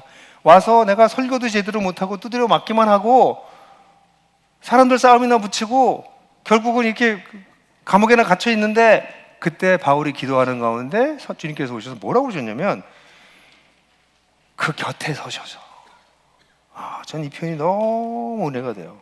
바울 곁에 서셔서 담대하라. 내가 예루살렘에서 나의 일을 증언한 것 같이 증언했다고 얘기해 주시는 거예요. 주님, 전 설교하다가 쫓겨났는데요. 반밖에 못했는데요. 근데 주님께서 너는 나를 증언했다. 너 네 할 일 한 거다. 증언한 거다. 인정해 주시는 거예요. 그리고 난 다음에 하나 더 얘기하십니다. 로마에서도 증언할 것이다. 여러분 바울은 낙담할 수밖에 없었어요. 정말 성공하는 것 같았다가 그래서 큰 꿈을 갖고 예루살렘에 갔는데 완전히 깨지고 제대로 사역도 못하고 감옥에 갇혀 있고 이런 상황인데 그래서 난 다 실패했구나. 내가 한 건 쓰잘데없는 짓을 또 하고 있었나? 사람들이 예언했던 것처럼 여기 오면 안 되는 거였나? 이런 회의에 바울도 빠졌겠죠. 호기롭게 사람들 앞에 내가 내 생명도 아깝지 않게 여기노라고 말은 했지만 사람이라는 게 정상적인 사람이면 말을 그렇게 해놨어도 두드려 맞고 일이 안 되면 내가 뭐 잘못한 게 아닐까? 고민하게 된다고요. 바울도 그랬단 말이에요. 그러니까 그때 하나님이 곁에 서셔서 네가 예루살렘에서 나를 증언했다. 그런 것처럼 로마에서도 증언하게 될 거야 라고 말씀해 주셔서 바울은 거기서 하나님의 위로로 다시 힘을 얻게 돼요. 그래서 바울이 이제 그럼 로마로 가나 보다 라고 생각했는데 그 다음에 이제 마지막 부분입니다. 로마로 여행하는 24장부터 28장인데 그리고 나서 24장에 보면 벨릭스 총독 앞에서 변론하게 되고요. 변호사 더들로하고 같이 얘기를 하고 뭐 이러는데 벨릭스라고 하는 사람은 설교를 듣는 척 하면서 돈 받을 궁리를 해요. 계속. 그러니까 여러분 이게 지금 여러분도 제가 이렇게 설교하는데 여러분들이 이렇게 피곤한 상태도 열심히 듣잖아요. 근데 지금 설교를 들으면서 쟤한테서 돈을 어떻게 뜯어낼 수 없을까? 뭐 이런 생각을 하는 사람 앉혀놓고 설교한다고 생각해 보라고. 기분이 어떨까? 예? 그러니까 바울은 그 벨릭스 보면서 얼마나 답답했어요. 그뿐만 아니라 2년 동안 그냥 감옥에 놔둡니다. 돈을 좀 어떻게 뜯어내보려고 바울한테. 이건 그냥 성경에는 한 절로 쓱 지나갔지만 바울은 여기서 2년을 허송소회를 하고 있는 거예요. 감옥에 갇혀서. 요때 편지를 많이 썼을 거라고 보는 학자들이 많습니다. 로마에서 쓴 게 아니라 가이사랴에서 바울의 편지에 많은 부분이 쓰여졌을 거라고 생각하는데 저도 그렇게 생각하는 사람 중에 하나예요. 그래서 이때 2년 동안 바울은 허송소회를 합니다. 성경엔 아무것도 안 하고 있어요. 그러다가 베스도라고 하는 총독이 와요. 그 베스도 총독이 오고 아그리빠 왕에게 복음을 전하고 그렇지만 그 전도를 하고 난 다음에 아그리빠 왕이 너 날 회개시켜서 크리스찬 만들려고 그러는 거야? 어림없어. 이런 이야기들이 나옵니다. 로마로 갈 거라고 그랬잖아요. 하나님이. 근데 2년 동안 아무 일이 안 벌어지는 거야. 여러분 2년 동안 아무 일이 안 벌어져 보세요. 어떨까? 그 감옥에 갇힌 신세야. 낭망이 안 될까요? 낙심이 안 될까? 낭망하고 낙심되죠. 바울이. 그러다가 결국은 바울이 황제에게 호소하고 로마로 압송되게 됐어요. 그러니까 압송되는 과정에서 이번엔 또 무슨 일이 겪나요? 이번엔 또 폭풍을 만나요. 그러니까 사흘간 사투를 벌이고 10나흘 동안 바닷속에서 사투를 하다가 상륙하게 됩니다. 그러니까 도대체가 이게 하나님이 로마로 보내시려면 좀 잘 보내시지. 이렇게 이건 또 바다에서 또 이번엔 감옥에서 2년 동안 허송소리하고 배 타고 가다가 죽을 뻔하고 지금 다 죽이려고 여러분들 그 내용 나오는 거 보시죠? 다 죽이려고 하고 온갖 일이 거기서 벌어지잖아요. 그때 바울이 일어나서 죽이지 말라고 이렇게 얘기할 때 바울이 했던 얘기에 굉장히 중요한 얘기가 있어요. 그때 바울이 27장 22절, 23절, 24절, 25절을 보면 내가 너희를 권하노니 이제는 안심하라. 너희 중에 아무도 생명에는 아무런 손상이 없겠고 오직 배뿐이라. 내가 속한 바 곧 내가 섬기는 하나님의 사자가 어젯밤에 내 곁에 서서 말하되 바울아 두려워하지 말아라. 내가 가이사 앞에 서야겠고 또 하나님께서 너와 함께 하는 자들 다 내게 주셨다 하심으로 그러므로 여러분은 안심하라. 나는 내게 말씀하신 그대로 되리라고 하나님을 믿는다.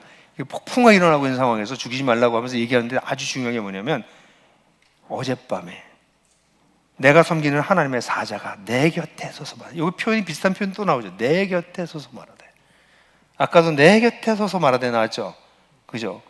기도하는 가운데 하나님께서 내 곁에 서서 말하시면서 너 가이사 앞에 설 거야 라고 하나님께서 위로하시고 이걸 재확인시켜 줄 뿐만 아니라 그 배에 있는 사람도 다 살 거야 라는 얘기를 해주신 거예요. 여러분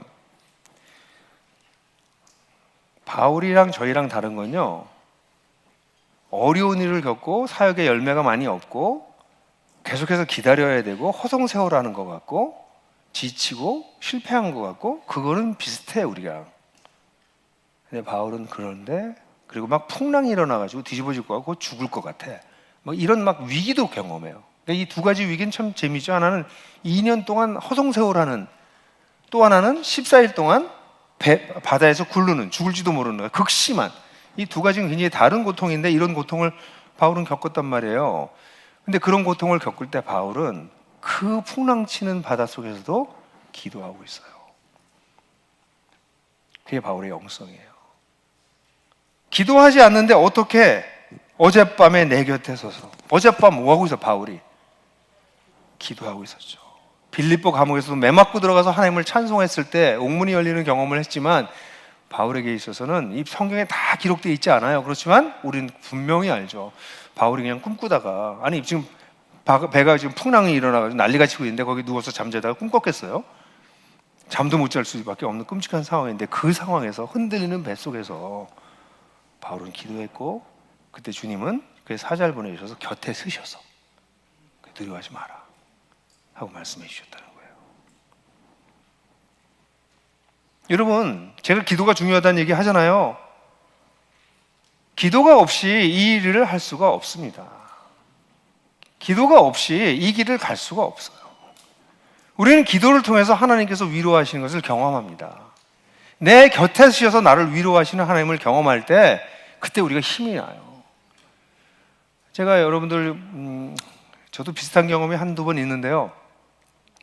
여러분들 뭐 제 책에서 다 아시지만 제가 이혼을 하고 1년 정도 너무 힘들게 살았어요. 기도를 1시간씩 기도해도 기도하고 나면 더 우울증만 생기고 내 인생은 끝났고 이제는 다 끝났구나. 하나님 도대체 어떻게 하시려고 이러시냐. 그래서 그 기간이 저한테 굉장히 길었어요. 이혼하고 1년이고 그 전에도 몇 년을 힘든 시간을 좀 보냈는데, 그리고 이혼하고 1년 정도 지나고 난 다음에 제가 최프에서 기도하고 있는데, 제가 그 어려웠을 때 저희가 하나님께 구하는 게 딱 하나였어요. 하나님, 당신의 임재를 좀 계속 누리게 해주십시오. 왜 이렇게 당신 나한테 멀리 있으십니까? 날 버리신 겁니까? 날 버리지 않는다고 내가 신학적으로 확신하고 성경적으로 확신하지만 저는 지금은 너무 외롭습니다. 내 곁에 안 계신 것 같습니다. 사라진 것 같습니다, 하나님이. 그게 기도할 때 여러분들 아마 제일 힘든 게 그걸걸요. 좀 신앙생활 좀 깊이 하신 분들은 어느 날 하나님의 임재가 더 이상 나에게 다가오지 않아. 하나님 너무 멀어지신 것 같아. 하나님 내 옆에 계시다는 걸 내가 머리로는 알지만 안 계셔, 내 옆에. 난 그렇게 못 느껴. 너무 외로워. 버려진 것 같아. 난 끝난 것 같아. 그런 때가 있지 않으세요? 제가 그 35살 때였어요. 너무 힘들었어요. 1년이 지나도록, 그래서 제 멘토였던 교수님은 저한테 뭐라고 그랬냐면, 너 기도를 얼마나 하니? 그래서 1시간 정도 한다고 그랬더니, 그러면 1시간 기도하고 나면 마음이 편해지냐? 이렇게 물어봐요. 아니라고. 더 우울해진다고. 더 디프레스드 된다고. 그러니까 우리 교수님이 저한테 말해, 너는 이제 더 이상 기도하지 마라. 너의 기도는 너를 괴롭히는 기도일 것이다. 너는 그냥 좋은 CCM 들으면서 좀 쉬어라. 뭐 그렇게 저한테 제안을 해줄 정도로 제가 디프레션이 심했었어요. 1년 정도 지나고 또 셰프에서 기도하고 있는데 6월의 어느 날이었어요. 근데 기도하고 있는데 하나님이 제 오른쪽에 서서 저를 왼손으로 안아주시더라고요. 내가 너와 함께 있었어. 얼마나 많이 울었는지 몰라요. 함께 계시는 걸 알죠, 제가. 근데 곁에 서서 위로한다는 게 뭔지를 그때 제가 처음 알았어요. 제 인생에 한두 번밖에 없는 사건이어서 이게 자주 내가 원한다고 오는 사건은 아니에요. 근데 하나님이 내가 네 인생을 포기하지 않았어. 버리지 않았어. 네가 못 느껴도 난 너랑 같이 있었어. 그래서 우리가 살아나요. 이건 사람이 줄 수 없는 위로예요. 저는 그래서 바울의 이 편지, 바울이 여기 3번 나오거든요. 2번은 자기가 직접 그랬다는 얘기고 또 한 번은 천사를 통해서 그랬다는 얘기인데, 곁에 서서 자신을 위로하시는 하나님을 바울이 경험했다는 얘기를 여기 사도행전에 3번 나옵니다. 저는 3번 이상이었을 거라고 봐요. 바울은 극심한 어려움을 너무 많이 겪었기 때문에 하나님께서 그런 은혜를 그에게 허락하셨을 거라고 생각해요.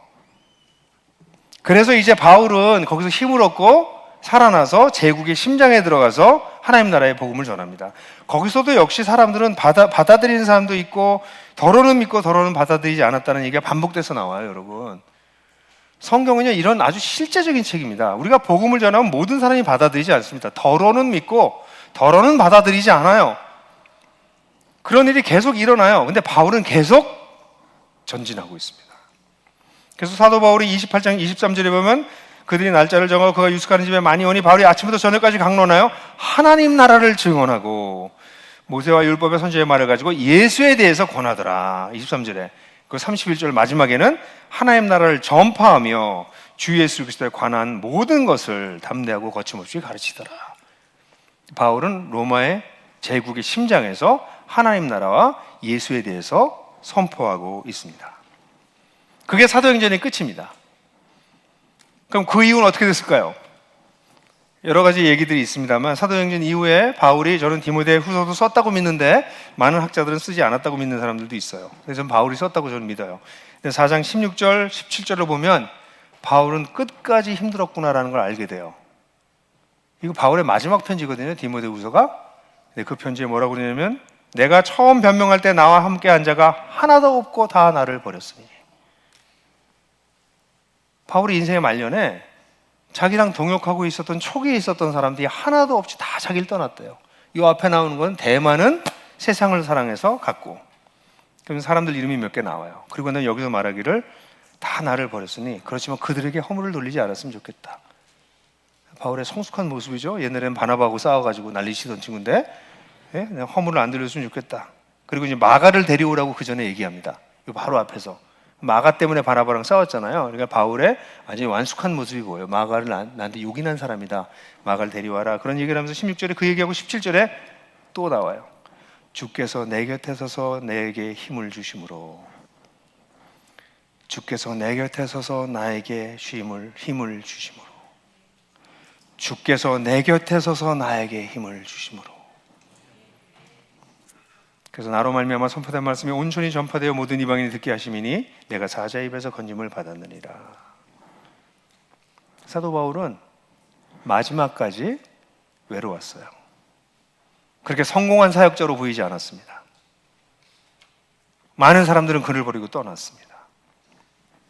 근데 사도 바울은 그 속에서 낙심하지 않고 낭망하지 않을 수 있었던 이유는 주님께서 내 곁에 서서 나에게 힘을 주셨기 때문에. 이것이 그리스도인들만이 누리는, 주님을 정말 따라가는 자들이 누리는 축복입니다. 이건 흉내낼 수 있는 것이 아닙니다. 이건 그런 척 할 수 있는 것도 아닙니다. 이건 하나님을 따라가면서 모든 환난과 어려움들, 자기 한계, 막막함, 시간 낭비하는 것 같은 것, 성공 후에 오는 좌절, 온갖 것들을 경험하면서도 여전히 주님을 믿고 주님을 따라 걸어가고 있는 자들이 그런 낭망하여 주님 앞에 기도하고 있을 때, 낭망하여 주님 앞에 엎드려 있을 때 주님께서 주시는 말할 수 없는 위로입니다. 사랑하는 형제자매 여러분, 저는 하나님 나라가 영광스러운 일이라고 생각해요.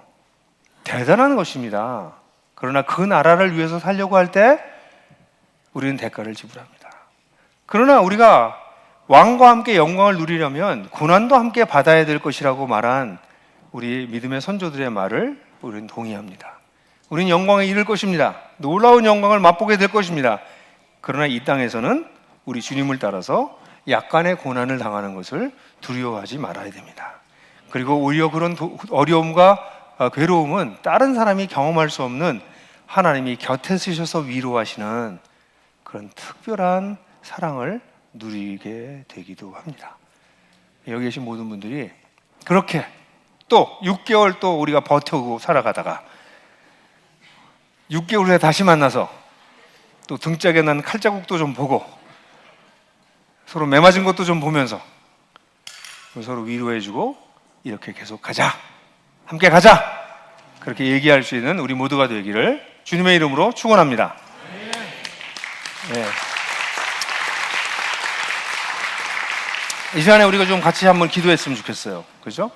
특별히 우리들 가운데서 좀 지친 분들, 마음이 상한 분들, 낙심한 분들, 그런 분들이 계시다면 이 시간에 여러분들, 이게 정상이군요. 주님을 따라가다 낭망하는 것은 정상이군요. 낙심하는 건 나 때문에 실망하든, 관계 때문에 실망하든, 상황 때문에 실망하든, 사역의 열매가 안 생겨서 실망하든, 실망스럽고 낙담하는 건 당연한 거군요. 주님, 근데 제가 낙담했을 때 주님께 나아가겠습니다. 주님 앞에 나아가겠습니다.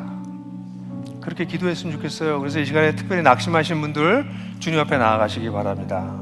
그리고 지금 그렇지 않으신 분들은 미리 예방 주사를 좀 놔주세요. 하나님, 또 주님을 위해서 살아가다가 제가 낙심하고 낭망하는 일이 생기면 인간적으로 좌절하고 사단의 소리에 귀 기울이지 않고 전 주님 앞에 나아가겠습니다.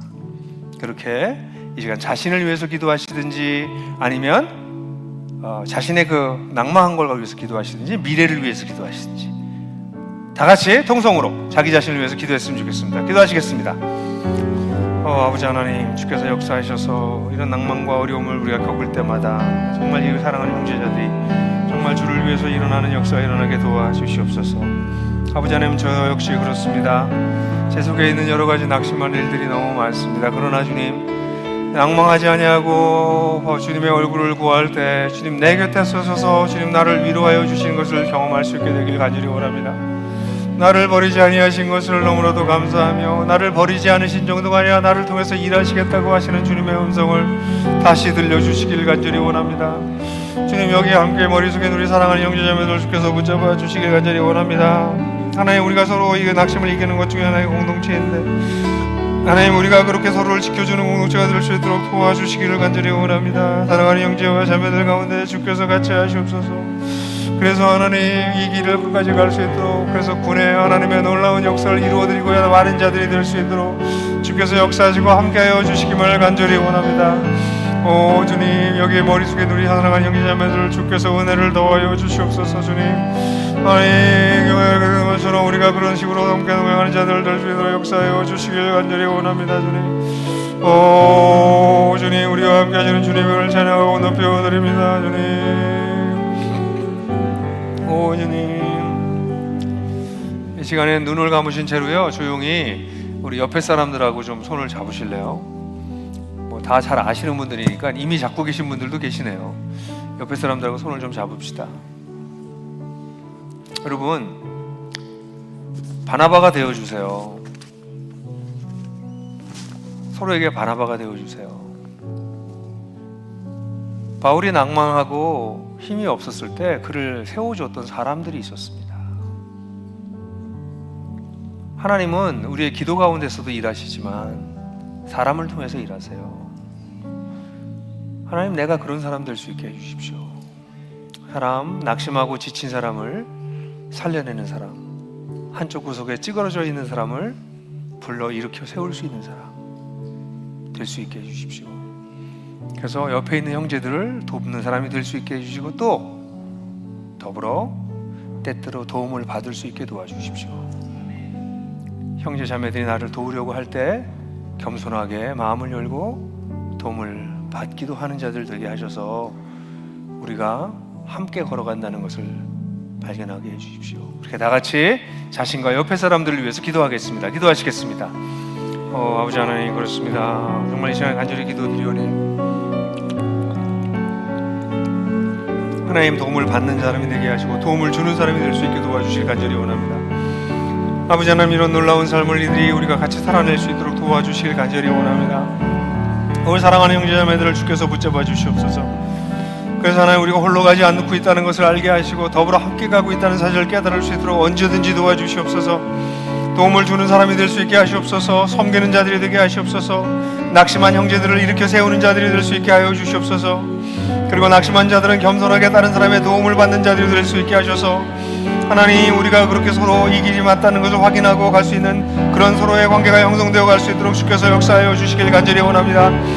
아버지 하나님, 우리가 이런 것들이 오늘새도 큰 공동체 속에 이루어지게 하셔서 하나님, 우리들이 이 길을 가는데 하나님 나라의 복음을 전수하며 살아내는 면에 있어서 하나님의 얼마나 새로워지고 변화되는 역사가 끊임없이 일어날 수 있도록 주께서 역사하시고 함께 해주시기를 간절히 원합니다. 이 자리에서 함께 기도하고 기도하는 우리의 사랑하는 형제자매들을 주님의 오른손으로 붙잡아 주시고 그래서 우리가 동역자로서 함께 발돋움할 수 있도록 이끌어 주시길 간절히 원합니다. 하나님, 우리의 약점을 내어놓는 곳이 되게 하시고 우리의 실패도 나누는 곳이 되게 하시옵소서. 그래서 하나님의 영광만이 드러내며 서로가 깊이 배우고 나아가는 자들 될 수 있도록 주께서 역사하여 주시길 간절히 원합니다. 오 주님, 주께서 도와주시길 간절히 원합니다. 주님, 이 시간에 마지막으로 하나 더 기도하겠습니다. 손을 잡은 채로 기도합니다. 여러분들은 모두 다 작은 공동체에 속해 있는 걸로 알고 있어요. 여러분들의 공동체가 다 부족해요. 거기서 완전한 것을 추구하지 마십시오. 제가 좋아하는 단어라고 하는 authentic, 진짜면 됩니다. 약하고 어려도 진짜는 있고요. 멋있어 보여도, 완전해 보여도 가짜도 있어요.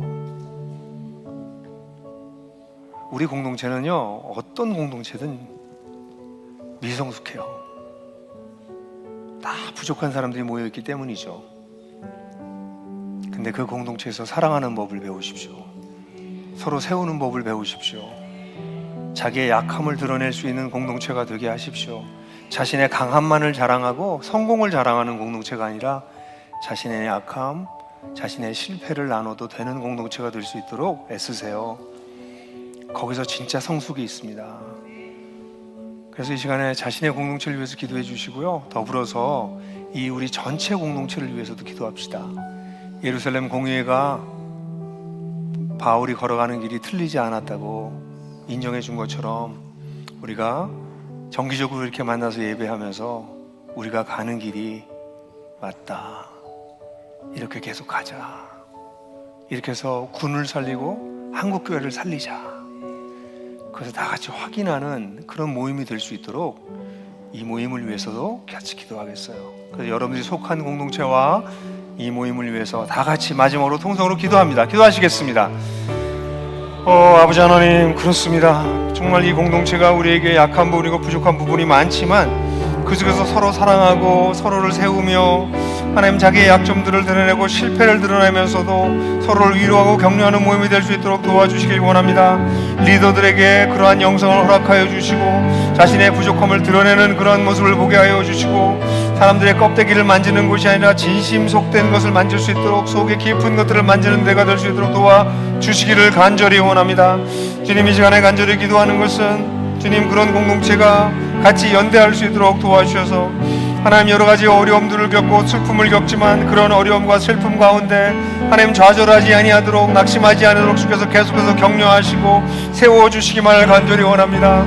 하나님 주한 이렇게 우리가 6개월마다 만나서 같이 예배하는 이런 이 귀한 시간이 저희들로 하여금 늘 새로워지는 시간이 되게 하시고 늘 주님을 바라보는 시간이 되게 하여 주시고 그래서 우리가 가고 있는 길이 하나님 옳다는 것을 틀리지 않았다는 것을 다시 한번 확인하는 그런 귀한 시간이 될 수 있도록 주께서 역사하시고 이끌어 주시기만을 간절히 원합니다. 사랑하는 주님, 우리 한국교회를 사랑하시며 한국의 군을 사랑하시는 주님, 이 군에서 복음이 전파되는 일들이 지속적으로 일어나게 도와주시고 군의 공동체들이 세워지게 하여 주시고 군의 새로운 사람들이 일어날 수 있도록 도와주시길 간절히 원합니다. 이 군교회가 새로워지는 것을 통해서 한국교회의 회복과 갱신이 마중물 역할을 할 수 있도록 주께서 역사하여 주시길 간절히 원합니다. 주님, 우리 한국교회가 처하고 있는 이 불쌍하고 하나님 너무나도 기가 막힌 현실을 불쌍히 여겨주시고 우리의 위선과 우리의 모든 부끄러움들을 하나님 이 교회들의 이 군교회의 건강해짐을 통해서 회복시켜 주시기를 간절히 원합니다. 아버지, 우리를 불쌍히 여겨주시고 우리를 위로하여 주시옵소서. 주님, 우리 곁에 쓰셔서 우리가 가는 길이 옳다는 것을 다시 한번 말씀하여 주시옵소서. 사랑하는 형제들을 붙잡아 주시옵소서. 사랑하는 자매들을 붙잡아 주시옵소서. 그래서 이 길을 끝까지 가고 끝까지 가서 마지막 날에 우리가 거둬야 될 유산을 함께 드리는 자들이 될 수 있도록 주 하나님이여 우리를 긍휼히 여겨 주시옵소서. 주님,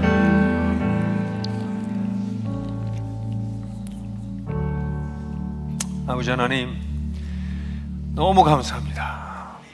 우리가 혼자가 아닙니다. 하나님 나라를 발견하게 하셨고 하나님 나라를 좀 맛보게 해주셨고 하나님 나라를 누리는 법을 배워가게 해주셔서 감사합니다. 이 시간 원하는 것은 우리가 하나님 나라를 더 많이 누려서 고난과 핍박과 어려움이 있지만 사실 그보다 더 큰 우리가 누리게 되는 하나님 나라, 그것을 기뻐하고 즐거워하고 그러면서 걸어갈 수 있도록 도와주시길 원합니다. 그러나 때때로 우리에게 다가올 수밖에 없는 사역의 본질이라고 말할 수 있는 여러 가지 어려움들을 두려워하지 말게 도와주시고 오히려 그 어려움을 통해서 깊어져 가고 그것이 내면화되어 갔던 사도 바울 우리의 선배를 쫓아서 우리들도 그렇게 깊어져가는 사람들이 될 수 있도록 도와주시옵소서. 주님 간절히 기도드립니다. 우리 성도들이 여기 모여 있는 우리 동역자들이 그 기도가 깊어질 수 있도록 도와주시길 원합니다. 우리 주님이 가르쳐 주신 기도에 따라서 기도가 깊어져서 세상 사람들이 하는 기도와 다른 기도를 드릴 수 있도록 주님 우리를 도와주시길 원하고, 그 기도 가운데, 그 깊은 기도 가운데 주님을 만날 수 있기를 원합니다. 주님, 그게 우리에게 유일한 소망이고 힘입니다.